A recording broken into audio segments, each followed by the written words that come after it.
Il aura donc fallu 9 tentatives pour qu'enfin Félix Auger-Aliassime remporte son premier titre ATP. Et quoi de mieux qu'un ATP 500 à Rotterdam en écrasant Stefanos Tsitsipas, numéro 4 mondial.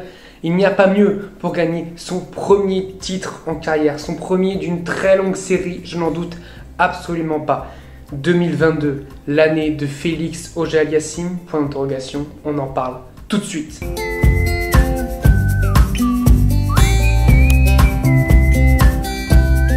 Salut à tous, j'espère que vous allez bien, je suis très heureux de vous retrouver pour une nouvelle vidéo et aujourd'hui on va faire une vidéo spéciale sur Félix Auger-Aliassime parce qu'il faut lui rendre hommage. Il faut lui rendre hommage de ce premier tournoi remporté enfin, on peut dire, à Rotterdam. Il a eu déjà 8 finales avant, 8 défaites et surtout 8 défaites sans avoir gagné un seul set. Ce qui faisait un peu tâche quand même, mais surtout aussi 8 défaites qui étaient assez sèches. Je me souviens l'année dernière contre Dan Evans, il avait pris je crois 6-3, 6-2. Il y avait eu à Marseille contre Tsitsipas, il y a eu face à Djéré à Rio de Janeiro il y a 2 ans. Ouais, il y a eu plein de défaites, il y a eu Gaël Monfils aussi à Rotterdam il y a 2 ans. Donc voilà, il y a eu plein de défaites pour Félix Auger-Aliassime, dont certaines ont fait tâche. Il y en a qui étaient plutôt logiques et d'autres ont fait tâche. Et là, il jouait face à Tsitsipas et enfin, il a été chercher son premier titre. Et il a fait une semaine, alors pas parfaite parce qu'il ne remporte pas tous les sets de sa semaine, mais il a été impressionnant. Premier match contre Gerasimov, il perd premier set 6-2. Derrière, il va lui mettre 6-2, 6-2. Contre Andy Murray, il a déroulé. Derrière, il a eu Cameron Norrie, c'était compliqué, mais il a gagné aussi en 2 sets serrés, très serrés, mais il a gagné en 2 sets. Contre Rublev, ça n'a pas été simple, il a balle 2-7 dans le premier set, il ne s'en sort pas. Et je pense que justement, c'est là qu'on voit qu'il a progressé, parce que le Félix, d'il y a un an, il perd ce premier set en ayant eu balle 2-7, il perd le match. Pour moi, il perd le match, et Rublev remporte ce match il y a un an. Mais il a changé, il a mûri Félix Auger-Aliassime, et donc il remporte derrière le match contre Rublev, et contre Tsitsipas, il n'y a même pas de match. C'était même peut-être son match le plus facile, son match face à Tsitsipas. Mais voilà, c'était un aboutissement. Il a été solide de bout en bout, il n'a pas douté, parce qu'il aurait pu douter pendant cette finale, il n'a pas douté pendant une balle sur cette finale. Il a été chirurgical, je trouve qu'il a fait très peu de fautes. Un petit peu à Novak Djokovic, mine de rien, pas beaucoup de fautes. Un gros volume de jeu, vraiment, il rentrait bien dans la balle. Dans une surface qui était vraiment plutôt lente à Rotterdam, il rentrait vraiment bien dans la balle. Il y allait, il tapait, puis ça restait dans le cours, et quand ça reste dans le cours, bah c'est dur, les balles de Félix Auger-Aliassime sont consistantes. C'est compliqué, c'est vraiment très compliqué de tout lui ramener et ça lui fait du bien. Il aurait pu passer 8e mondial après cette victoire à Rotterdam en glanant en direct 500 points, mais malheureusement pour lui, dans la soirée, Casper Ruud a remporté un très beau match aussi face à Schwartzmann. Là, un match beaucoup plus serré en 3 manches à Buenos Aires. Et ça a été du coup, il garde la 8e place, et Félix Auger-Aliassime reste 9e mondial pour le moment, j'ai envie de dire, parce que je pense qu'il va continuer à monter, je l'espère en tout cas. Ça a été vraiment, franchement, un superbe tournoi de Félix Auger-Aliassime, il a été dominant de bout en bout. Un début de saison tonitruant, depuis le début 2022, c'est tonitruant. L'ATP Cup direct avec son pote et puis son ami d'enfance de toujours, Denis Shapovalov, j'allais dire Félix Shapovalov, mais Denis Shapovalov. Ensuite, un quart de finale à l'Open d'Australie contre Daniil Medvedev en ayant, je rappelle, la balle de match sauvée d'un service gagnant par Daniil Medvedev, mais il a quand même eu balle de match, il a amené 2-7-0, il a maîtrisé ce match alors que 10 jours avant, il prenait 6-4, 6-0 contre ce même Medvedev. Et on va sortir une phrase très importante, parce qu'au classement race, regardez, il est 3e pour l'instant au classement race. Donc au classement, rappelez, le classement race, c'est le classement depuis le 1er janvier de l'année en cours. Donc depuis le 1er janvier 2022, Félix Auger-Aliassime est le 3e à avoir pris le plus de points. Évidemment, Rafael Nadal, qui a pris 2000 points sur l'Open d'Australie, est en tête devant Medvedev, puis devant Félix Auger-Aliassime. Et c'est ce que j'ai envie de dire, ce que tu prends au début de la saison, et bah tu le gardes toute la saison, tu n'as pas besoin de le prendre pour après. Donc les 1250 points qu'il a déjà pris en 1 mois et demi, 1250 points, et là il est encore à Marseille pour le moment, il jouera ce soir à Marseille contre Joe-Wilfried Tsonga, contre Joe-Wilfried Tsonga, à voir un match très intéressant, parce que Joe il a dit que c'était son idole, donc ça peut vraiment être un match très sympa. Les 1250 points qu'il a, il les gardera toute sa saison. Et donc, pour aller, l'objectif pour lui, c'est clairement d'aller au Masters. Donc, être dans les 8 premiers à la race à la fin de la saison. Le coche pour aller au Masters, je dirais que c'est environ 3500, 4000 points. 4000 points, c'est sûr, t'y es. 3500, allez, si jamais le niveau est un peu en dessous, ça peut passer. 4000, t'es sûr d'y aller. Il y a déjà 1250. c'est bien. Franchement, les 1250, il les a, c'est clair, c'est net, c'est pour lui. C'est déjà mieux que Zverev qui est à 470, c'est déjà mieux que Berrettini, c'est mieux que Tsitsipas, c'est évidemment mieux que Djokovic qui a 0 points pour le moment à la race, qu'il n'a pas joué pour le moment. Donc voilà, ce qu'il prend maintenant, bah, ce n'est plus à prendre pour après. Alors il peut que progresser, que continuer à s'améliorer. Vraiment, c'est super ce que fait Félix Auger-Aliassime et il faut qu'il continue comme ça. Alors pourquoi il a autant progressé? J'ai envie de dire, alors évidemment il a le travail depuis tout le début de sa carrière, tout ce qu'il fait avec Fontan, tout ça, tout ce qu'il fait avec la fédération canadienne, évidemment on ne remet pas ça en cause, c'est génial ce qu'il fait, il progresse d'année en année. Félix Auger-Aliassime, il ne faut pas oublier, parce que souvent on oublie la culture de l'instant et on oublie tout ce qu'il fait. En 2019 il va direct en demi à Miami où il perd contre Roger Federer, mais il a déjà fait une super perf.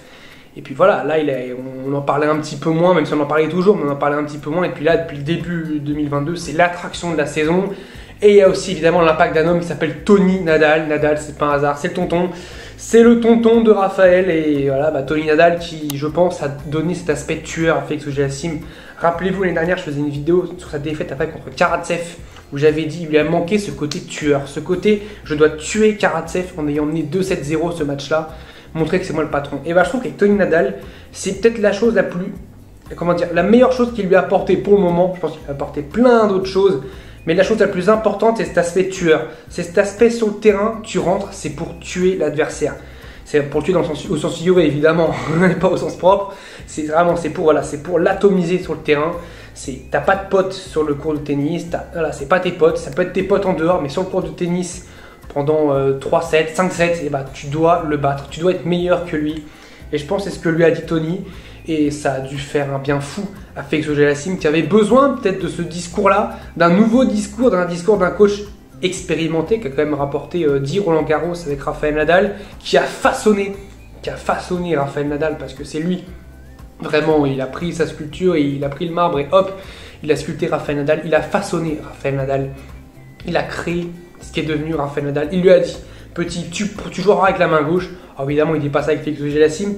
Là, c'est différent pour lui aussi parce que Nadal, il l'a façonné. Félix Auger-Aliassime, il est déjà là, il est déjà façonné. Il faut un petit peu le polir, il faut réussir encore un petit peu à comment dire, pas arrondir les angles, mais il faut continuer un petit peu à l'embellir, à améliorer ce qui est encore améliorable. Il n'y a pas beaucoup de choses à améliorer, mine de rien, pour Félix Auger-Aliassime qui est déjà très très fort. Mais voilà, il y avait besoin d'un Tony Nadal pour mettre un petit peu les points sur les i, notamment sur l'aspect mental, en lui disant bam, voilà, Tsitsipas, tu l'exploses. Tu lui mets 6-4, 6-2, tu l'exploses, t'as pas peur. Et voilà, c'est très bien. Et ben, ce titre, ça montre encore vraiment voilà, qu'il progresse. Il a que 21 ans, il a que 21 ans, faut rappeler. Hein, c'est encore... Lui, c'est vraiment de la next-gen, hein, parce qu'on parle encore Tsitsipas, Medvedev. Je trouve que c'est un peu compliqué de dire next-gen, ils ont 24, 25, 26 ans. Voilà, dire next-gen, ça devient un petit peu compliqué. C'est plutôt maintenant la génération actuelle. Félix Auger-Aliassime, c'est la next-gen. Pour moi, jusqu'à 22 ans, on va dire c'est la next-gen. Félix Auger-Aliassime fait partie, évidemment, de la next-gen avec les Sinner, les Alcaraz, et puis tout ça, Holger Rune, les HK aussi, qui est vraiment pas mal, qui a fait un très bon Rotterdam, qui perd en demi contre Tsitsipas. Justement, alors, on va faire maintenant mes attentes pour 2022 pour Félix Auger-Aliassime. Alors, mes attentes, c'est direct, je vais vous le dire, remporter Roland Garros, Wimbledon, l'US Open. Non, évidemment, non, on va avoir des attentes objective, logique évidemment, qui sera en fil rouge avec sa progression, parce que c'est un joueur qui progresse petit à petit, qui continue à monter, qui continue à gravir les échelons, et il le fait très bien. C'est pas comme Shapovalov, c'est pas un gars de coup d'éclat. Je trouve qu'il a plus ce potentiel futur vainqueur de Grand Chelem, avec Zverev et Tsitsipas. Pour moi, c'est le favori, c'est l'un des favoris à être le futur nouveau vainqueur de Grand Chelem. Je dis bien nouveau vainqueur de Grand Chelem.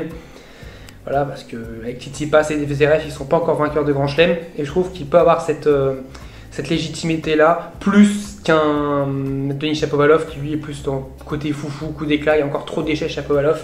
Alors mes attentes pour lui, j'avais mis, rappelez-vous, dans ma vidéo de top 15 de fin de saison, je l'ai mis 11e mondial. Alors j'espère qu'il va faire beaucoup mieux, parce que j'adore Félix Auger-Aliassime. Alors s'il fait 11e mondial, je serai un peu triste, pas vu ce qu'il fait sur ce début de saison. Moi je trouve qu'il doit aller au Masters, vraiment ça va être un objectif pour lui, c'est aller au Masters, aller dans les 8 premiers à la race. J'allais dire aller à Londres, mais non, aller à Turin. C'est l'objectif majeur, parce que montrer qu'il est dans les 8 patrons de la saison 2022, c'est vraiment ce qu'il doit montrer aujourd'hui, ce qu'il doit faire avec Tony Nadal, et avec Frédéric Fontan évidemment, c'est continuer à aller et montrer qu'il doit aller au Masters, chez les 8 rois du tennis. Une deuxième semaine à Roland Garros, parce que c'est le seul tournoi de Grand Chelem, il n'a pas fait de deuxième semaine. Évidemment, continuer. Wimbledon, il est très très bon, il faudra vraiment le suivre à Wimbledon parce qu'il est très bon sur gazon. Sur terre, il était aussi pas mal. Lui, il est vraiment bon sur toutes les surfaces. Alors, il est un peu moins bon sur terre battue, mais il est quand même plutôt pas mal.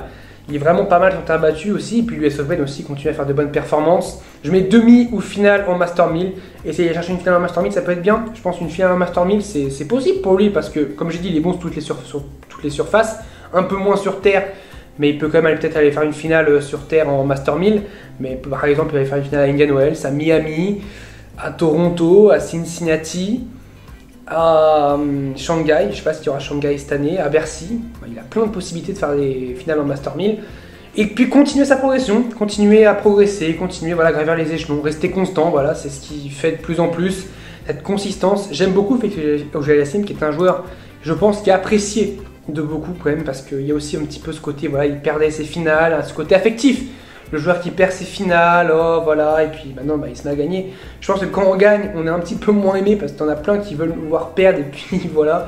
Quand on gagne, on est moins aimé, c'est sûr. Demandez à Novak Djokovic. Rafael Nadal aussi n'a pas été beaucoup aimé au début de sa carrière. Il faut rappeler, quand il battait Roger Federer, tout le monde était pour le Suisse, il y en a beaucoup qui était vraiment contre Rafael Nadal. Il prend par Roland Garros contre Soderling, le public était à fond pour Robin Soderling. Maintenant, ça a beaucoup changé. Rafael Nadal est adoré du public de Roland Garros, mais ça a mis du temps. C'est pareil pour tout le monde, pour Djokovic, c'est pareil. En fait, ces joueurs-là, ils ont besoin de perdre pour qu'ils soient après appréciés à leur juste valeur. C'est bizarre dit comme ça, mais ça pourrait faire une vidéo intéressante. C'est vraiment la culture de la défaite, de la victoire. On est plus attiré par les joueurs qui perdent que par les joueurs qui gagnent. C'est fou, mais c'est comme ça. Donc du coup, Félix Auger-Aliassime, dites-moi dans les commentaires ce que vous en pensez de lui, ce que vous attendez de lui. Est-ce qu'il peut remporter un grand chelem cette année? Est-ce que dans le futur, il peut devenir numéro 1 mondial dans les 2-3 ans qui viennent? Est-ce qu'il va aller au Masters à la fin de l'année? Dis-moi tout ce que vous pensez sur lui, ce que vous aimez sur lui, ce que vous n'aimez pas sur lui aussi, ce que vous pensez qu'il fera ou qu'il ne fera pas. On se retrouve très vite parce qu'il y a de beaux tournois qui arrivent. Il y a Djokovic qui va être de retour à Dubaï, je rappelle. Il y a Medvedev qui a priori sera à Acapulco, donc on aura un mano à mano pour la place de numéro 1. Il faudra en parler évidemment en vidéo. Je vous dis salut à tous, bon match, portez-vous bien.